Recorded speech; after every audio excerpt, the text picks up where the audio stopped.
Hey guys, tonight we travel through the heat waves and hierarchies of ancient Egypt. You're not royalty, not even close. You're a commoner, maybe a laborer, maybe someone's second or third wife, and you've woken up before the sun in a hut made of mud bricks and palm fronds. You haven't had breakfast yet, but sweat already beads along your spine as the air stiffens with desert heat. You're wrapped in linen, scratchy, handmade, and about as breathable as a damp rag. By mid-morning, you're trudging along the banks of the Nile. The river looks serene at first glance, until a crocodile rolls half-submerged nearby, and you remember this isn't the gentle River Nile your travel brochure promised. You were born here, which means you know better than to ever trust water that's still. You hold your breath as you scoop some into a clay vessel, trying not to think about what might have died upstream. You're not alone. Hundreds of others are out too, dragging carts, tending irrigation ditches, herding goats too stubborn for their own good. Everything hurts. Your feet are cracked, your back is stiff, and your only shade is under palm trees that drop scorpions as casually as tourists drop coins. You look toward the horizon and squint at the shimmering form of a pyramid, the king's latest monument to himself, and remember you're part of something divine, though it feels more like organized suffering. The social hierarchy? Unforgiving. You're at the bottom, and there's no ladder. The pharaoh sits at the top, literally divine, supposedly chosen by the gods themselves. You're expected to be grateful for his existence and terrified of his displeasure. Historians still argue whether the pharaoh actually believed he was divine or just knew how to act the part. Either way, your prayers to the gods better include a clause about not displeasing Pharaoh. Your life depends on it. Your meals are predictable. Barley bread and beer. Yes, beer. You drink it warm, thick, and tangy, more a slurry than a refreshing sip. It's safer than water, ironically. The bread is coarse and makes your gums bleed a little. You chew it slowly, staring down a hieroglyphic mural on your neighbor's wall that tells the story of Osiris rising from the dead. You don't feel particularly divine. You mostly feel like your sandals are disintegrating. Religion permeates every moment. You whisper thanks to Ra as the sun rises and beg Anubis not to let your soul rot if you die today. Spiritual belief isn't a separate thing here. It's stitched into your chores, your meals, your arguments. Someone curses you and you genuinely worry it'll stick.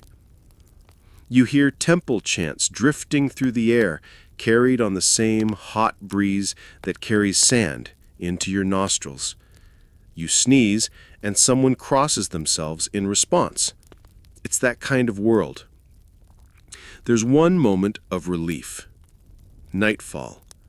The desert cools to a near chill, and the stars blink on as if someone flipped a divine switch. You lay on a reed mat and stare up at constellations you've never named, but feel like you know. You wonder if those glittering dots are gods watching, or just points of light too far away to care. Either way, your stomach grumbles, and your skin itches. Sleep comes like a thief, but you're grateful for its disguise. Oh, and that pyramid? You'll probably be asked to help build it soon. Hope you're fond of lifting limestone. You wake up sore, and before your knees finish cracking into place, someone's already shouting for bread. You squint out into the sun, it's merciless again, and shuffle toward the grindstone. Your job today? Making food, mostly for other people. You're not a chef. You're a designated member of what historians lovingly call the bread and beer workforce, which sounds cute until your fingers are covered in wheat husks and your shoulders gone numb from grinding barley for 6 straight hours. Egyptian meals are built on barley, bread and beer, thick and ubiquitous.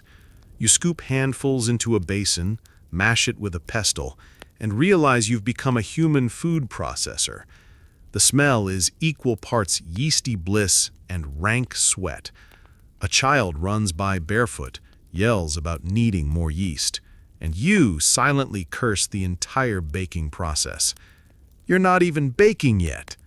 That comes after mixing, kneading, shaping, layering with sand to keep bugs away, and finally, hoping the communal oven isn't already taken. Funny detail. Egyptians believed moldy bread could help with infections. You don't have modern antibiotics, but you've got stale slices and hope.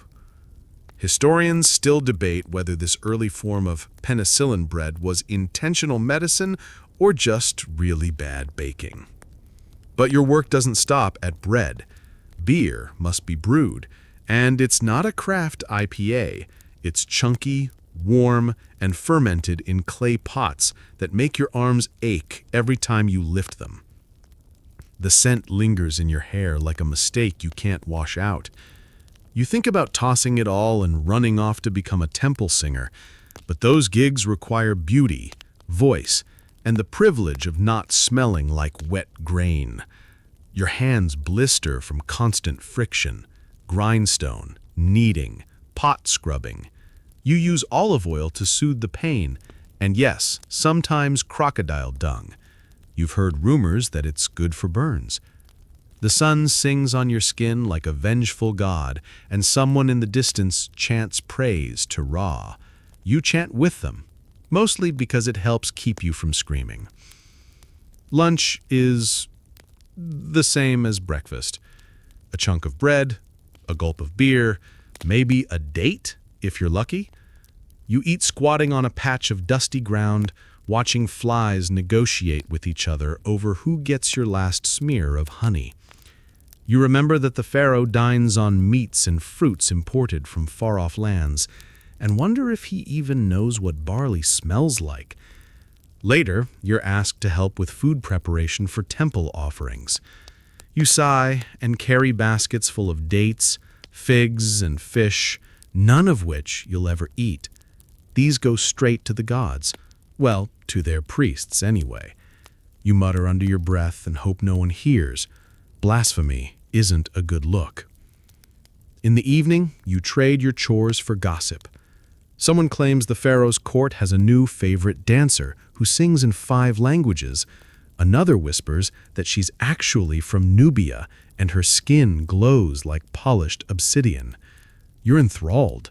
You imagine dancing, away from the grindstone, in gold and linen robes, just for a moment. But you're back to kneading. Your fingernails harbor a permanent mix of flour and regret. You stretch out a final slab of dough, roll it carefully, and place it near the communal oven, dodging the elbow of someone who definitely stole your place in line. Night falls. You rub your hands, now rough as dried papyrus, and feel a strange sense of accomplishment. You fed a family. You fed the gods. You fed an economy built on sore backs and barley. You lie back on your mat, and though your skin smells like beer and onions, your heart feels oddly full. Tomorrow, more bread, more beer, more blisters. You're up again before the sky even blushes pink. The rooster hasn't crowed because he's been eaten. Today, you're summoned for something grand, a ceremonial parade passing through town to honor the pharaoh's latest divine proclamation. Don't get excited, you're not a spectator, you're working logistics. You haul supplies, scrub the path clean, and try not to look tired while golden chariots glide past you. Pharaoh doesn't like exhaustion in his peripheral vision.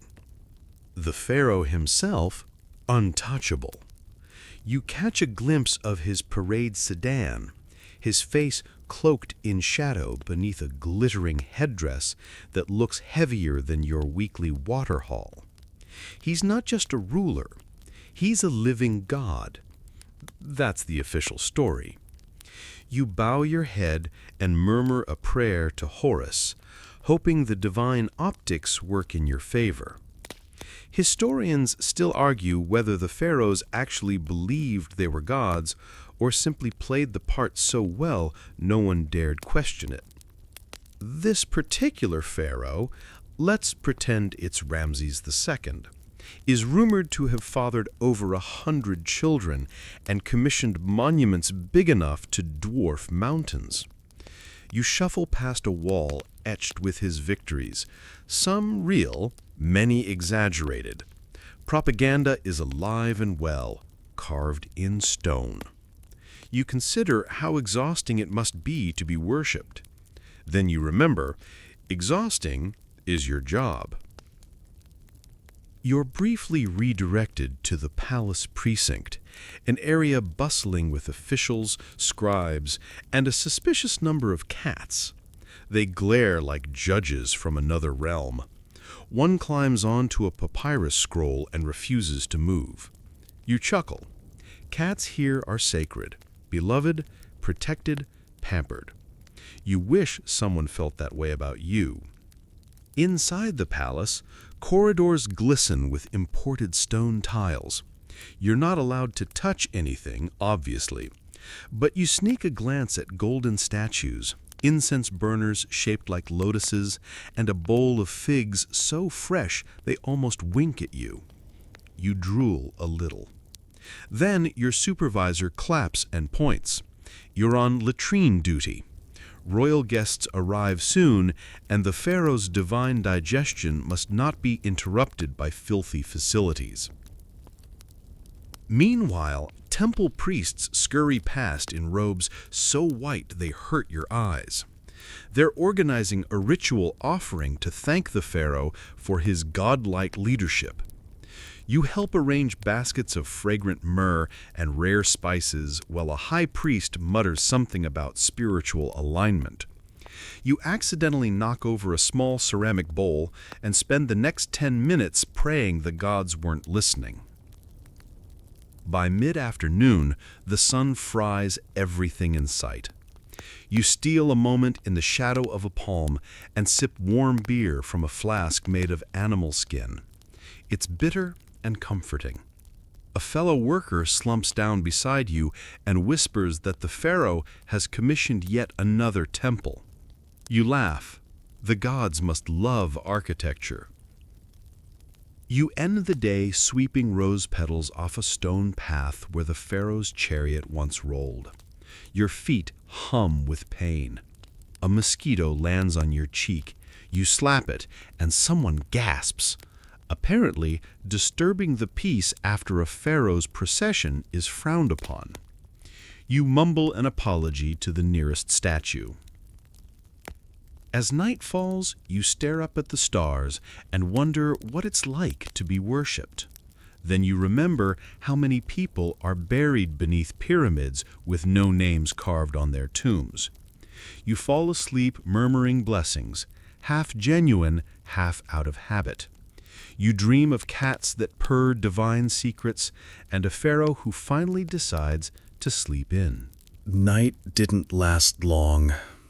You're awake before it properly ends, summoned by the temple steward to assist with a funeral procession.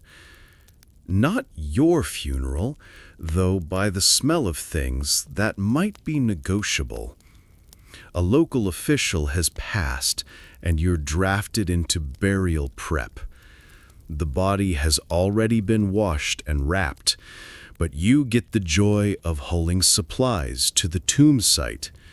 Jars of oils, canopic containers, ritual tools, and something labeled essence of incense, which smells exactly like burnt garlic and sandalwood, got into a fist fight. You stumble toward the mortuary district. The air hangs heavy with spiritual tension. Priests chant as they lead the procession, their words echoing like slow percussion. You walk carefully, trying not to trip over ceremonial rugs or actual human bones. This area isn't known for neatness. A woman beside you whispers about the Book of the Dead. She insists the scroll contains spells that guide the soul through trials in the afterlife. You nod, pretending you know where the soul even goes after all this. They say the dead are judged by Osiris, god of the underworld. Your heart must be weighed against a feather. If it's heavier, thanks to your sins, you get eaten by Amit, a chimeric beast with the head of a crocodile, body of a lion, and hindquarters of a hippo. You hope you'll never meet her. She doesn't sound like she tolerates second chances. The priest hands you something, natron salts. You're told to sprinkle them into the tomb. You do, but not before sniffing them first. They smell like dusty regret. Fun fact, natron dries out the body, essential to mummification and also to making you sneeze violently in sacred spaces. Historians still debate whether ancient embalmers used natron only for body preservation or if it had ritual cleansing purposes too. Your next assignment is deeply glamorous: preparing the offering platform. You arrange onions, bread, beer, and small figurines meant to comfort the dead in the next world. Someone accidentally dropped a funerary amulet shaped like a scarab beetle. It skitters across the stones as if still alive. You freeze.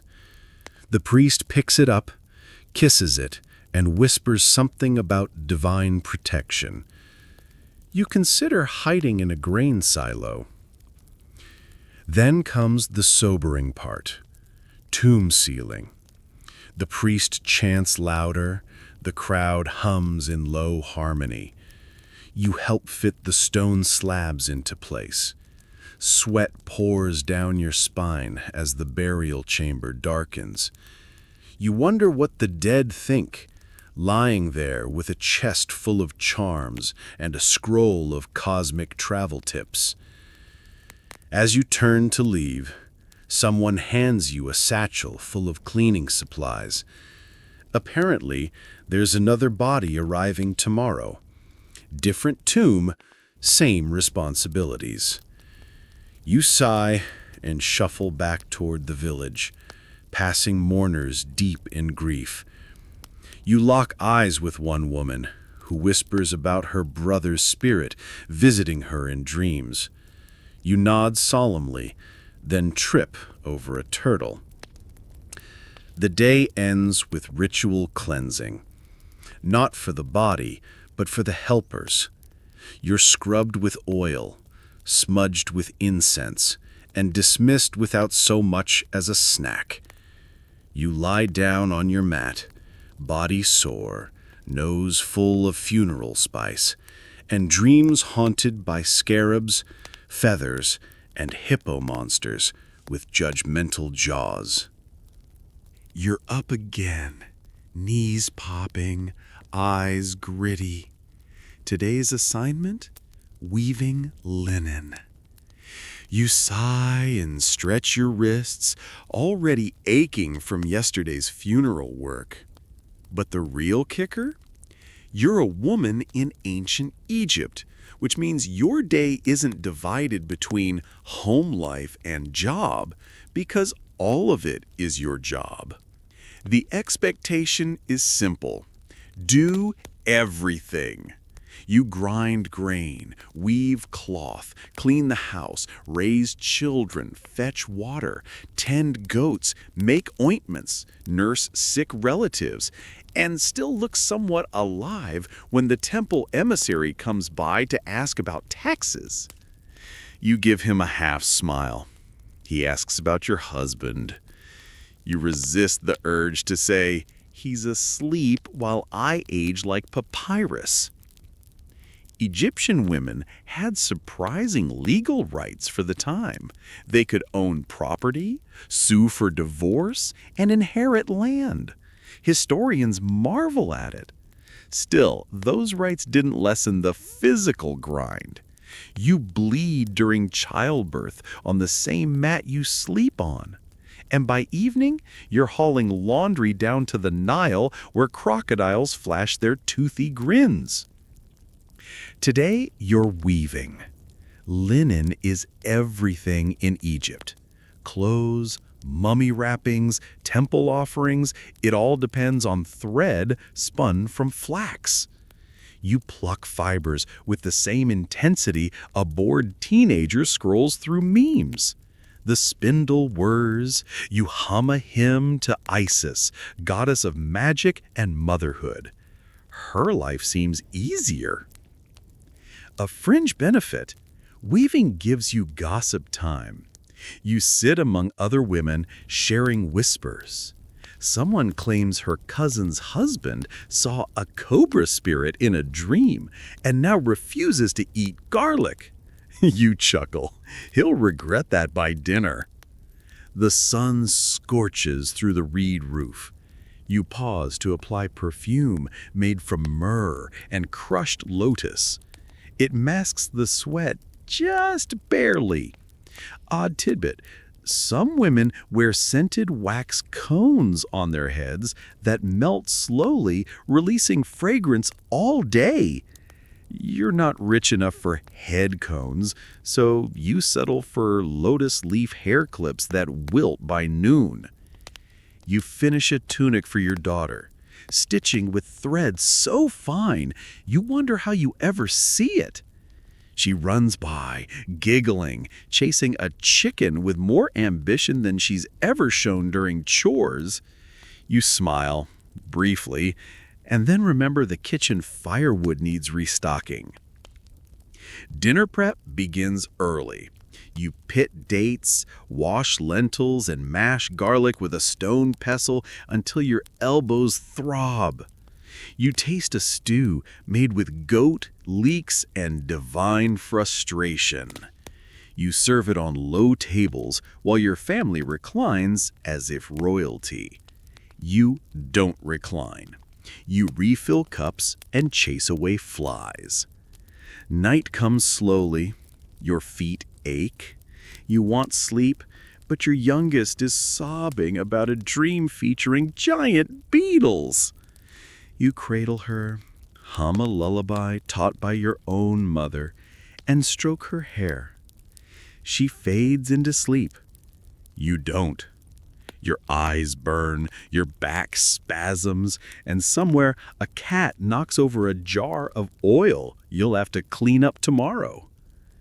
You don't have time for divine visions or lazy stargazing tonight. You roll onto your mat, mentally reviewing tomorrow's chores. You doze off to the sound of distant drums, temple music, or funeral call. You're not sure. Just another day, living your rights into exhaustion. You're back at the Nile again, that supposedly sacred ribbon of life slithering through the desert. Everyone romanticizes it in chants and hymns, but you know it's both blessing and biohazard. Today, you're assigned to help draw water for your home, which sounds simple until you remember the river bites and doesn't apologize. Your water jar's heavier than your patience. You balance it on your hip, walking with that stiff-legged gait perfected by every Egyptian woman trying not to spill a single drop. You lean down to scoop, keeping one eye on the reeds. That's where crocodiles like to pretend they're sticks until they're not. The Nile provides everything: water for drinking, washing, irrigation, ritual. It's the reason cities exist here.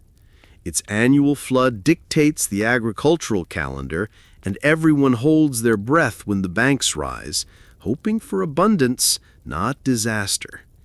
Historians still debate whether the early flood predictions were scientific or just hopeful guesses wrapped in divine flair. But the Nile's generosity isn't pure. The water carries silt, animal waste, the occasional human offering, accidental or not, and enough parasitic surprises to keep every herbalist in business. You've met someone with schistosomiasis, a nasty waterborne parasite that turns your insides into a regretful soup. You once heard someone call it the river's revenge. You haul your jar home, arms trembling. You boil some of it over a clay stove while your daughter braids her hair and sings about hippos who eat stars. You smile, then immediately gag from the river stench stuck in your nostrils. You add herbs to mask it, mint if you can afford it, or crushed acacia pods. Still smells like old sandals and frog burps. Midday hits. The heat makes the Nile shimmer like a hallucination. Men fish with nets shaped like question marks.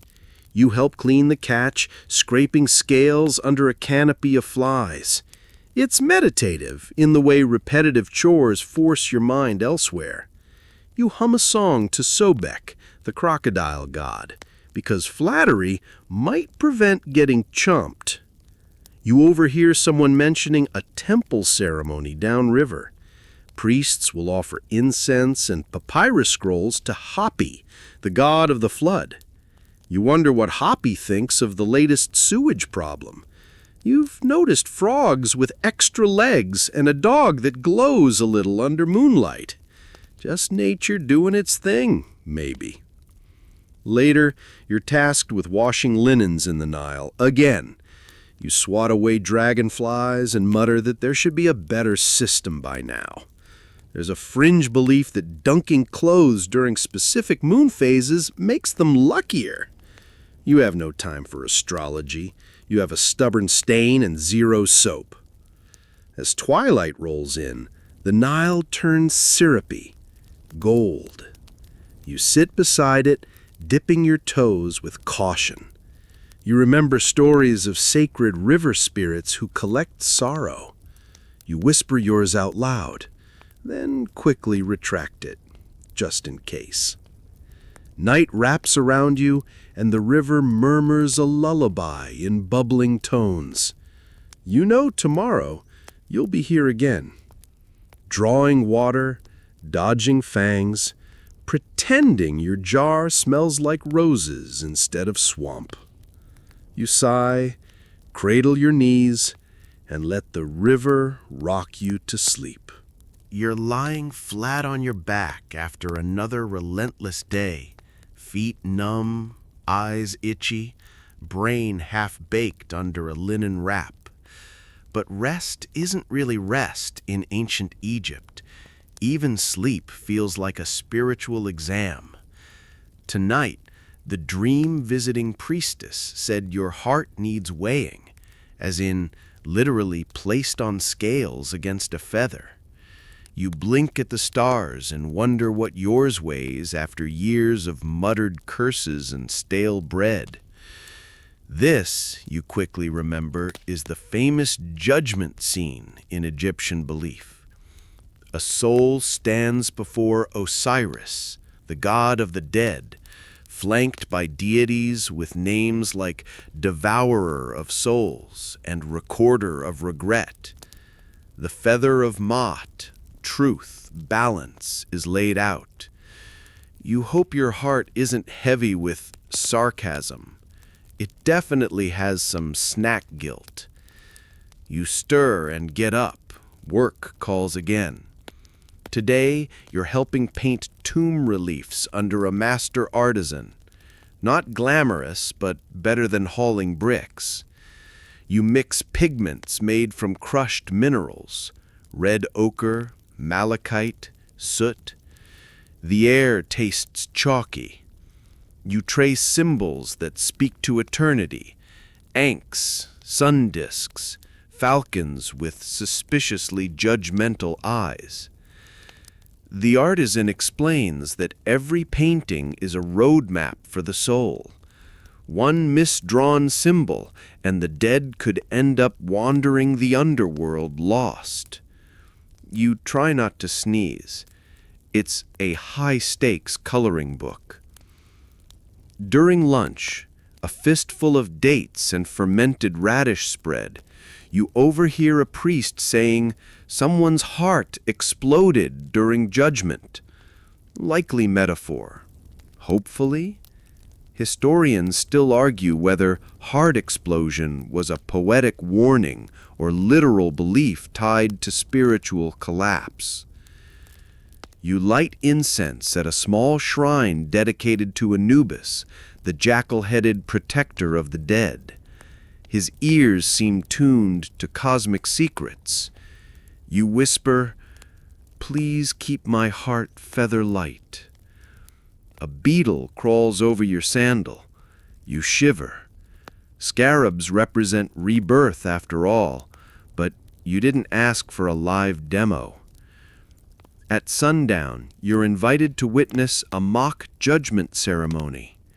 The priest recites verses in rhythmic cadence, shadow flickering behind him like another realm intruding. You watch a symbolic heart-shaped stone balance on a painted scale. It tips slightly. The crowd gasps. You nervously glance at your own chest. Sleep comes later, but it doesn't feel restful. You dream of floating over pyramids while Amit waits with open jaws. You wake in sweat, convinced your sins include that one time you ate a temple offering fig when no one was looking. Tomorrow, maybe you'll do something worthy of a feather. Morning again. Your spine protests. Today you're drafted into pyramid duty, which sounds majestic until you realize you're hauling rocks, not decorating interiors. You stand with a group of laborers under a scaffold that creaks with ancient pessimism. The newest monument to Pharaoh's glory rises slowly, terrifyingly in the distance. Someone whistles nervously. You brace yourself. You're not enslaved. That's a common misconception. You're conscripted labor, a farmer pulled from your fields during the off-season to help with state projects. You're paid in rations, beer, bread, onions. Someone tried to start a union once. The gods laughed. Your task is simple. Move limestone blocks. Not with magic, not even with wheels. You use sledges lubricated with water, some of the earliest engineering tricks. Historians still argue whether the ancient Egyptians used rolling logs, sand ramps, or divine frustration to get stones up those impossible slopes. You shout a chant with others as you pull. Rhythm helps, pain doesn't. The sun's so blinding, your sweat feels like betrayal. Your linen wrap slips, revealing sunburnt shoulders. Someone hands you a chunk of date. Sticky, sweet, and almost helpful. Then the overseer yells, and you're back at it. There's a fringe theory among workers. The pyramid amplifies cosmic energy. You nod as someone rubs a copper amulet and says it boosts endurance. You don't argue. It's better than despair. You notice a priest nearby muttering verses while burying a scarab in the foundation. Rituals are everywhere, even in blueprints. Lunch break arrives. You slump under a half-built column, chew stale bread, and dream of swimming in beer. Your friend swears he saw the pharaoh once, and he glowed. You suggest the light was probably from oil lamps. He insists it was aura. Back on the scaffold, a pulley jams and nearly takes your foot. You curse in 3 languages, none of them divine. A supervisor reminds you that the stones must align perfectly with celestial points. You mutter, "I align with nap time," and resume pushing. The day ends with your body aching like a cracked obelisk.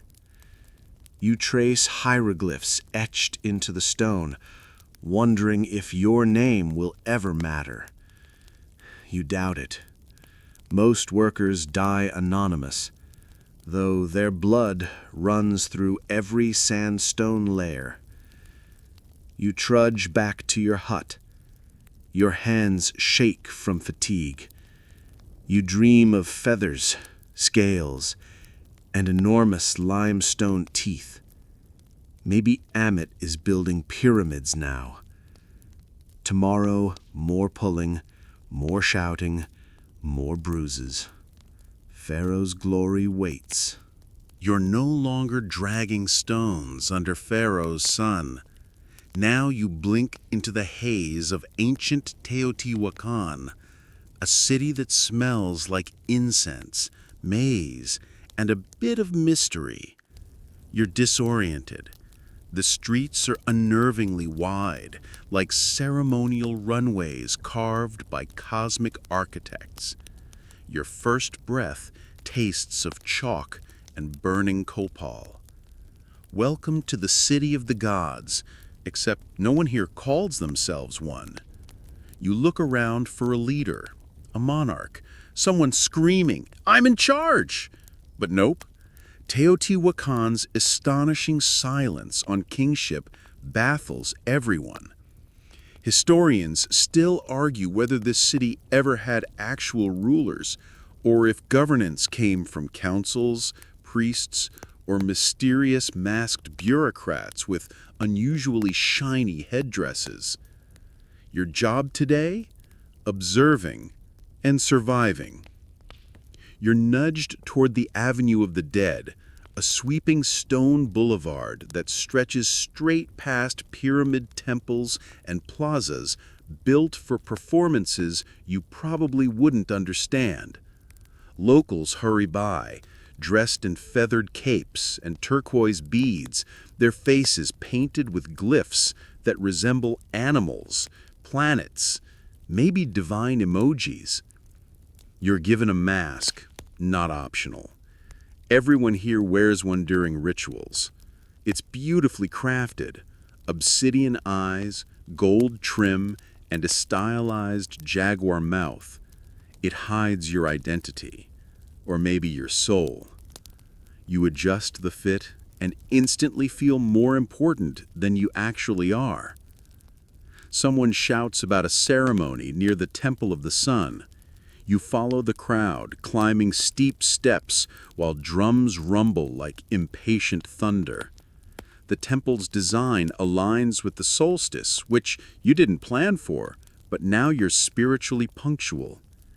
A priest in brilliant red performs gestures both theatrical and eerie. You pretend to understand. Someone beside you whispers that this temple harnesses cosmic energy through precise architecture.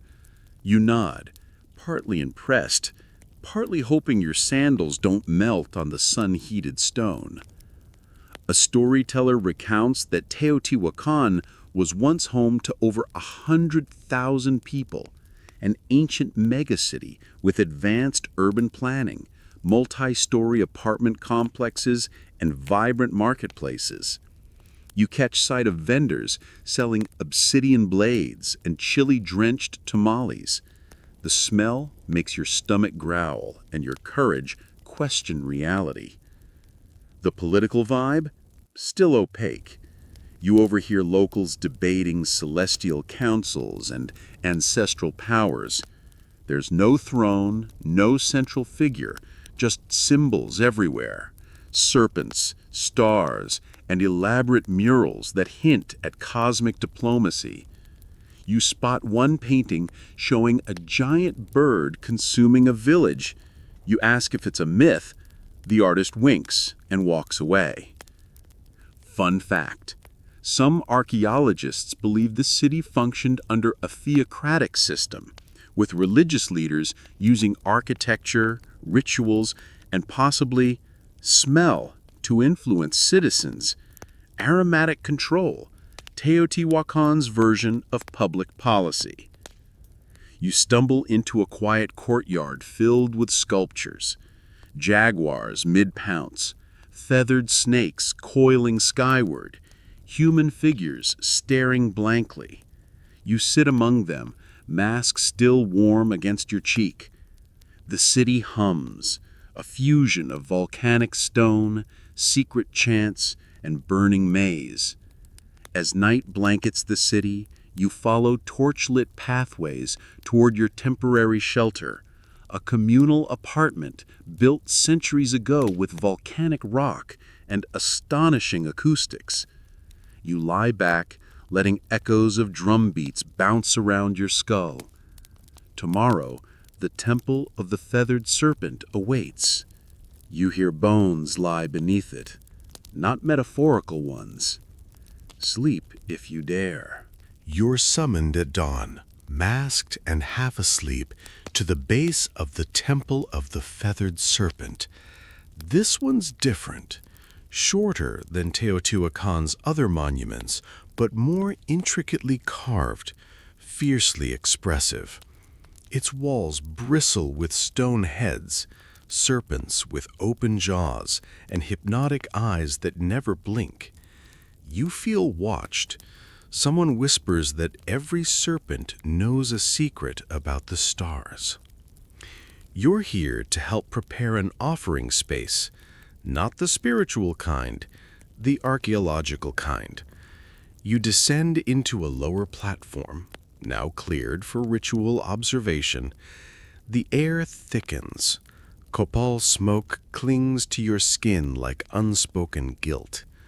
Below, buried chambers stretch out like veins beneath the temple. Your job? Carry ceramic vessels and try not to think about the bones. See, beneath this temple, archaeologists uncovered mass graves, rows of human remains, hands bound, skulls arranged in patterns. Not random violence, ritual sacrifice. It wasn't chaos. It was cosmic accounting. Historians still debate whether these sacrifices honored deities or solidified political power in a city lacking kings. The truth may be buried deeper than the tombs themselves. You step closer to a pit filled with obsidian blades and severed jawbones. Sharp tools and sharper implications. The victims may have been warriors, prisoners, or volunteers. You squint at the murals above, serpent figures entwined with stars and flames. You wonder what it takes to be considered worthy of the gods. Hopefully not a nice jawline. The serpent motif isn't just decoration. It's cosmology. Quetzalcoatl, the feathered serpent deity, represents creation, wind, learning. But here, he looks more fierce than friendly. You run your fingers over a glyph believed to mark the boundary between life and death. It hums with mystery, or possibly just temperature change from the chamber below. Either way, you shiver. Fringe belief incoming. Some say the temple's layout forms a giant calendar. Each serpent head counts a day, a season, a cosmic pulse. You nearly trip over a stone groove. It's rumored to channel blood toward specific altars. You step back quickly. Midday sun pierces the plaza like divine laser beams.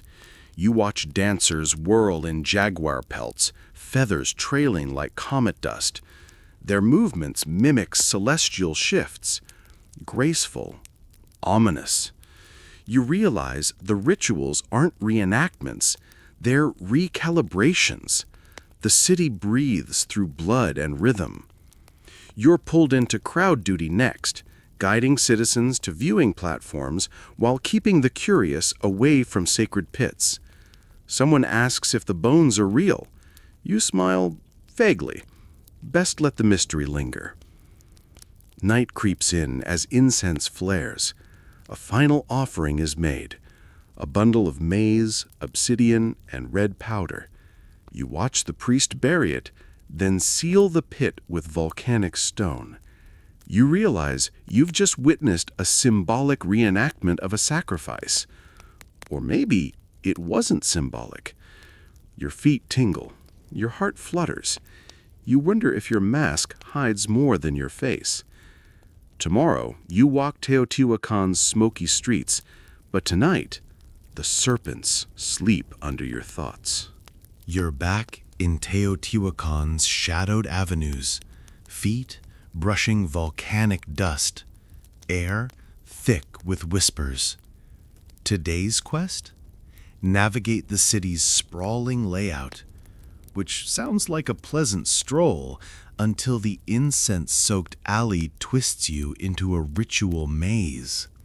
You're tugged toward the Street of the Dead, an ironically lively thoroughfare pulsing with drums, masked dancers, and smoke that clings to your tunic like cosmic cling wrap. Teotihuacan's city plan isn't just practical, it's philosophical. Streets align with celestial events, temples anchor metaphysical grids, and even water drains follow sacred geometry. You stop mid-step as a procession blocks your path. Painted figures carrying obsidian blades and bundles of maize. Someone nudges you. Join in or stay invisible. You choose visible because invisibility sounds suspiciously permanent. You turn down a corridor leading toward the Temple of the Moon. The walls seem to breathe. Murals depict jaguars mid-roar, serpents swallowing suns, and dancers twirling flames above their heads. Historians still argue whether these images encode spiritual lessons or political messages disguised as cosmic fan fiction. You duck beneath a faded mural, its eyes still watching, and emerge into a marketplace. Scent explosion, chilies, roasted cactus, tamales, something that might be chocolate. A vendor hands you a small figurine made of clay and feathers. Protection, she says. You ask, from what? She grins. You don't press. People wear obsidian jewelry shaped like moons and stars. One man claims his necklace channels lunar power during eclipses. You smile politely. Fringe belief alert. Some citizens say the city operates as a machine, powered by ritual and sustained through sound. You pause near a chamber where echoes bounce endlessly. It's like standing inside a stone heartbeat. Someone invites you to a private ceremony. You follow them through a narrow passage until you reach a chamber littered with candles and jaguar skulls. The ritual begins with chanting and offerings, chili dust, flower petals, a jar of water stirred counterclockwise. The air vibrates, your skin prickles. It's beautiful, if slightly terrifying. As you exit, the sky turns orange. Smoke curls from distant plazas. You hear laughter, flutes, arguments about Venus. Children paint glyphs on the walls while their elders discuss dreams shaped like animals. Teotihuacan's energy is tactile. It clings to your lungs and whispers in your pulse. You settle into an apartment complex, roof open to the stars. You stare up at constellations whose names you don't know, but stories you now feel. You fall asleep as drums thud, somewhere deep in the city's bones. Tomorrow, rebellion stirs. You feel it the moment you wake, a tremble in the stones, a discordant drumbeat in Teotihuacan's usually ordered cadence. Something is wrong. You step into the street where whispers swirl faster than incense. The air no longer smells of tamales and copal. It's thick with tension, metallic like blood and prophecy. Rumors of rebellion simmer. Whispers suggest resentment beneath the ceremonial surface. Too many sacrifices, too few explanations. You pass a mural freshly defaced, its serpent head darkened with ash, a crude symbol smeared across it. Historians still argue whether Teotihuacan's collapse was sparked by revolt from within, pressure from outside tribes, or environmental decay no one predicted. Today, it feels like all of those, and something deeper. You wander toward the Temple of the Sun, where ash clouds streak the sky. Priests attempt to calm the crowd with chants and offerings, but the rhythm's off. People stomp, not in dance, but defiance. The sacred avenue no longer feels sacred. It feels like a fuse. A child pulls you aside, eyes wide. They burn the archives, he whispers. You blink. Teotihuacan had no written records, at least none that survived. Fringe theory alert. Some believe underground chambers held murals and glyphs so complex they functioned like books. If true, there's smoke now. You follow the scent of fire down the street of the dead. A storage complex sizzles, walls blackened, pottery shattered. The obsidian vendor from yesterday sobs over scorched blades. You step past a pile of broken masks. Identity is unraveling here, ceremony replaced by chaos. Someone shouts, "Venus is wrong!" pointing to the sky. You glance upward. The planet gleams defiantly, but something feels off. Scholars debate whether celestial misalignment could have triggered panic among a population so tied to the stars. You wonder if cosmic trust simply shattered. By afternoon, fighters wearing jaguar pelts clash with guards near a temple staircase. You duck behind a statue, breath tight. There's no central authority, no king to fall, and that makes collapse slower, eerier. Systems fray like forgotten tunics. Smoke lingers into evening. The temple musicians play a discordant tune, half mourning, half madness. You sit near a fountain shaped like a snake's mouth, watching water ripple black.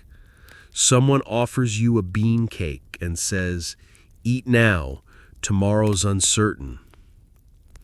You choose slowly. The taste of rebellion is spiced with grief. That night, stars flicker behind a veil of smoke. Teotihuacan doesn't scream. It crumbles in whispers, in footsteps, in stories never written but always felt. Sleep comes reluctantly.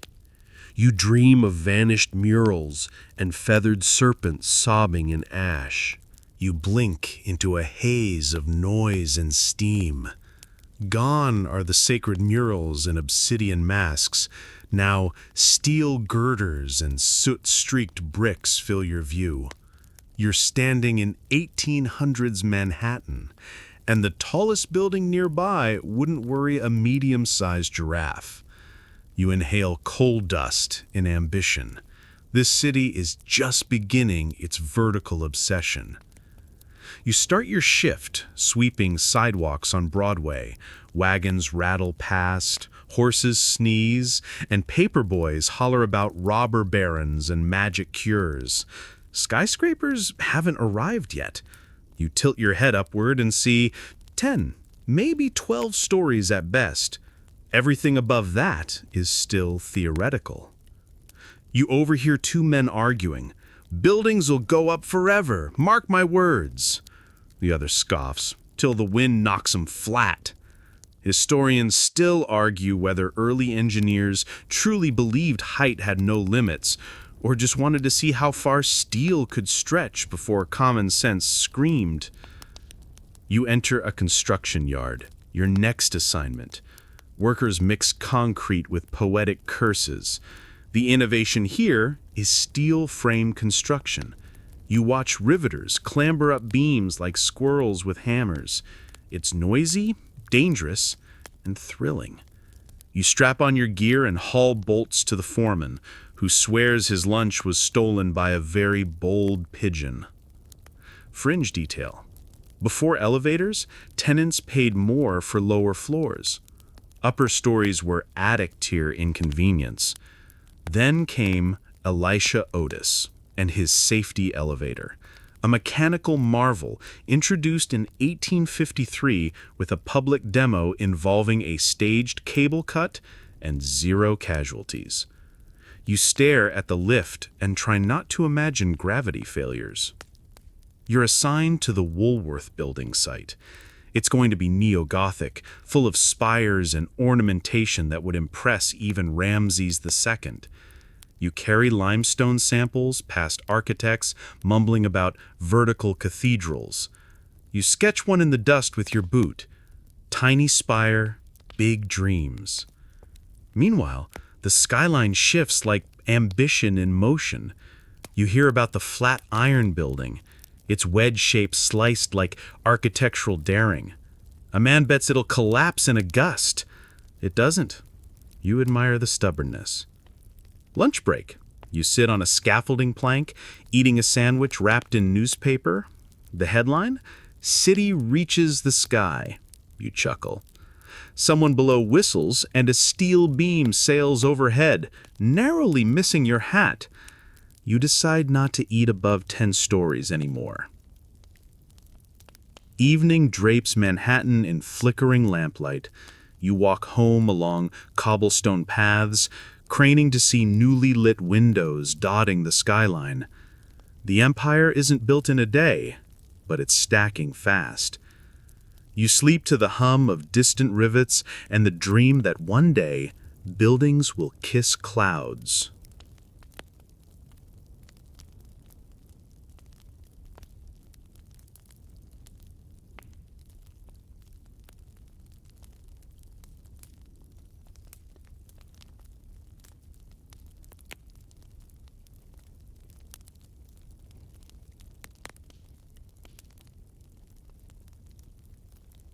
You're not sweeping sidewalks anymore. You're floating upward, craning your neck in a city that now scrapes heaven. Welcome to Manhattan's Art Deco apex, the early 20th century, when buildings bloomed upward with elegance, defiance, and so much chrome you feel like you've stepped into a retro sci-fi dream. You're assigned to help with finishing touches on a very famous spire, the Chrysler Building.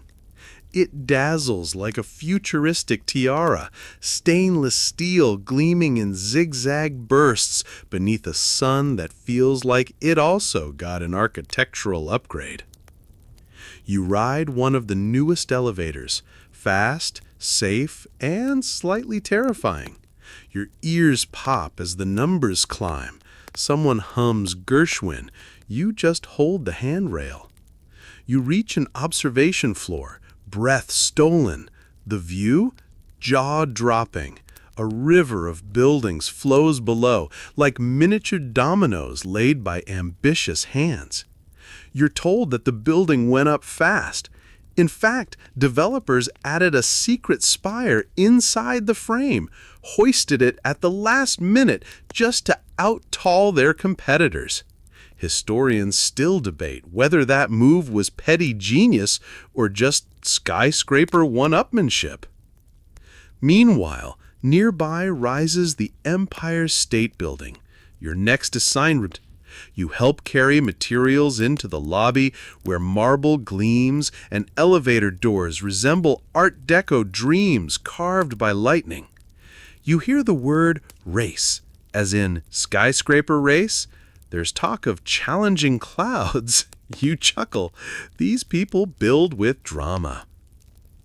The Empire is going to be the tallest structure on Earth, 102 stories. You don't count them, you just feel them. Your boots scuff across polished floors, and you imagine King Kong clinging to the antenna in some distant cinematic future.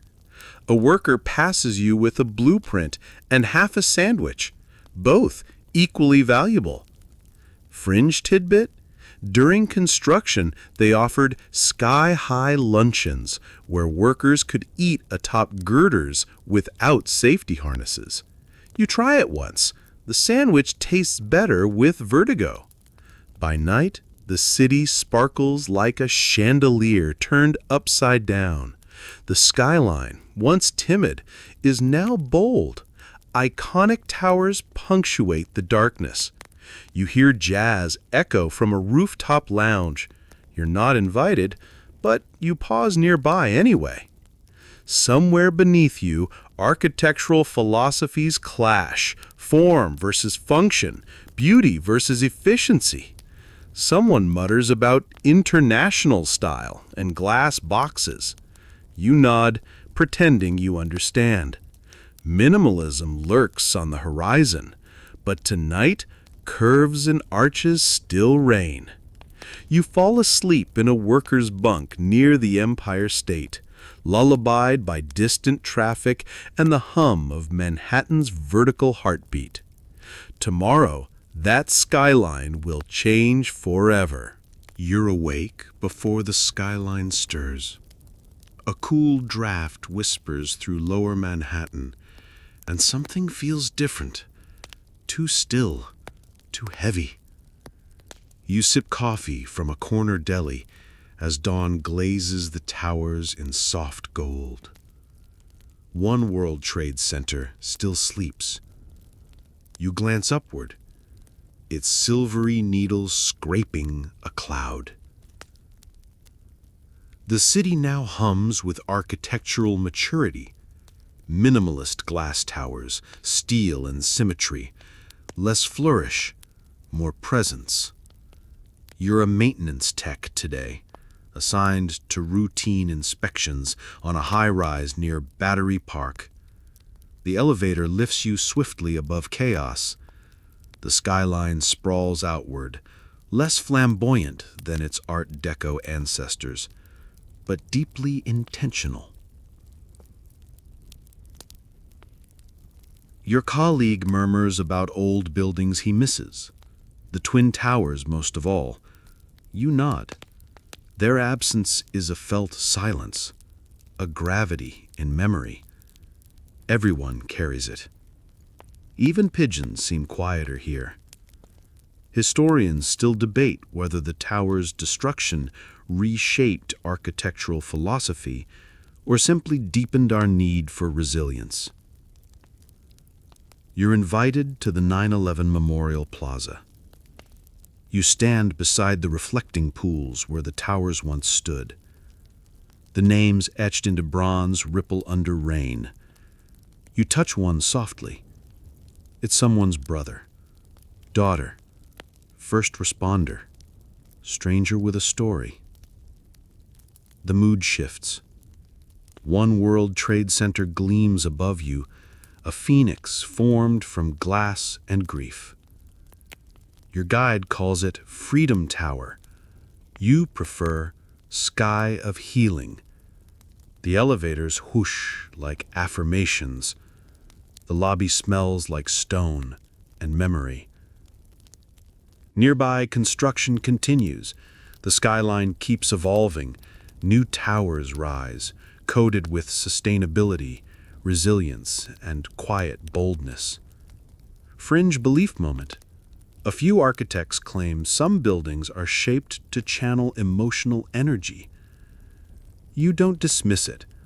You've felt emotions pulse off facades before. You finish your shift overlooking the Hudson River, the sky melting into a peach blur. This isn't just architecture, it's testimony. The city builds not to forget, but to remember better. You walk past murals of doves, folded cranes, and handwritten poems. You pause at a verse, "We rise not to erase our shadows, but to trace them upward." Sleep finds you beneath a moon that hovers over steel. You dream of towers breathing slowly, of windows that whisper every name. You're lying back now, heartbeat easing, eyes tracing the quiet contours of the night. The history you've drifted through, across desert sands, beneath serpent temples, and between towers that rise from grief and steel, feels like a dream worn gently into your thoughts. Your breath slows, the stars soften. You remember how the Nile shimmered both blessing and danger, how the bread you shaped was sacred and hard. You recall the masked rituals of Teotihuacan, the city that whispered secrets without rulers, and wonder if silence can be leadership. You picture Manhattan's skyline, sharp silhouettes against smoky memories, and the way every skyscraper hums with human persistence. Everything you've heard tonight was built under pressure, by hands that ached, by hearts that hoped, and by civilizations reaching for meaning they could carve into stone. You feel all of it swirling around you now, not as facts, but sensations. Dust on your palms, drum beats behind your ears, wind brushing glass. Let that imagery fade gently. Let the temples quiet and the cities dim. Rest in knowing you've wandered far and yet never really left your bed. The world is vast. So is your mind. You are safe and you are still.